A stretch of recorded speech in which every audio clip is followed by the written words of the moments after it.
This film series is truly precious. Baggins is precious. Welcome to WatchMojo.com, and today we'll be exploring 10 pieces of trivia you should know about The Hobbit, bringing Middle-earth to the big screen.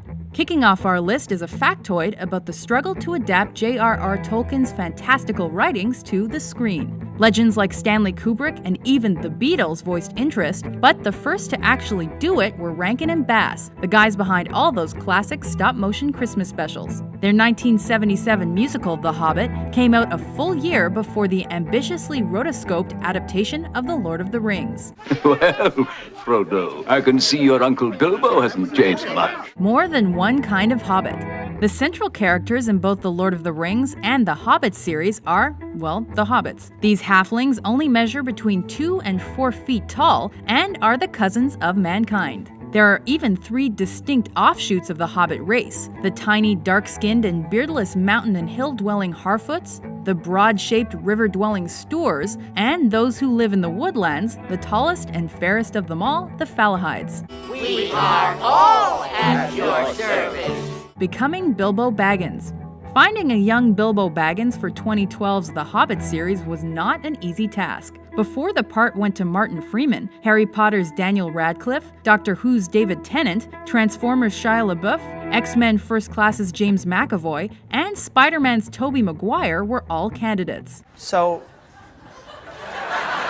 who's who again? Middle-earth can be a confusing place. For example, the 2 main villains in The Lord of the Rings are Sauron and Saruman.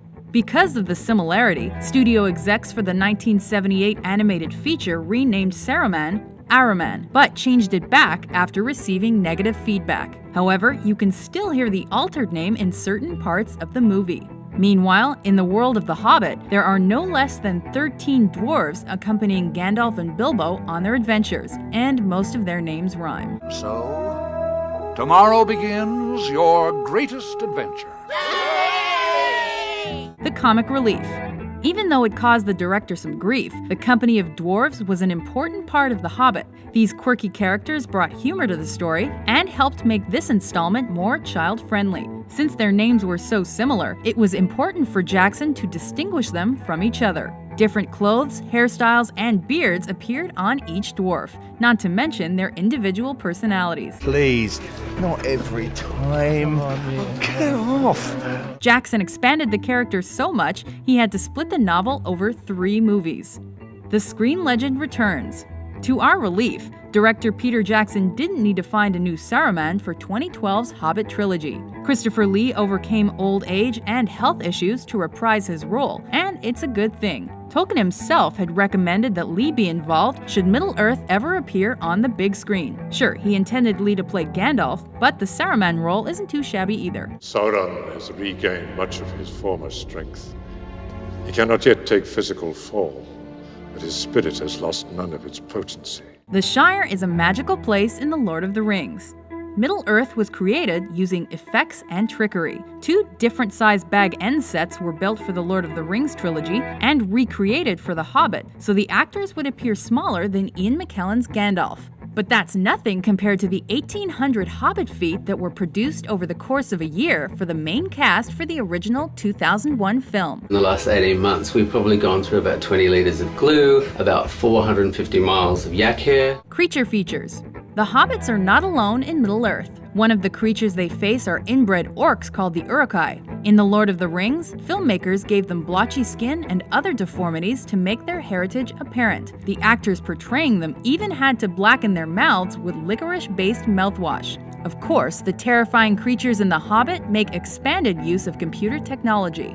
Move along, scum! Miniature no more. Speaking of improved technology, computers have advanced by leaps and bounds since the Lord of the Rings trilogy was released, and this eliminated the need for miniature models of Middle-earth locations. As a result, The Hobbit is dominated by CGI, marking a clear break from cinematic tradition. A Fellowship of Tattoos. Rounding out our trivia list is a factoid about the cast's ink. The original Lord of the Rings cast worked together for years, so it's not hard to imagine the bond they forged. After filming Wrapped, 8 of the 9 Fellowship members got tattoos of the Elven word for 9, With many reprising their roles in the Hobbit trilogy, we may even catch a glimpse of the Tats in Middle-earth. What's your favorite Hobbit factoid? For more entertaining trivia videos, be sure to subscribe to WatchMojo.com. Can you promise that I will come back? No. And if you do, you will not be the same.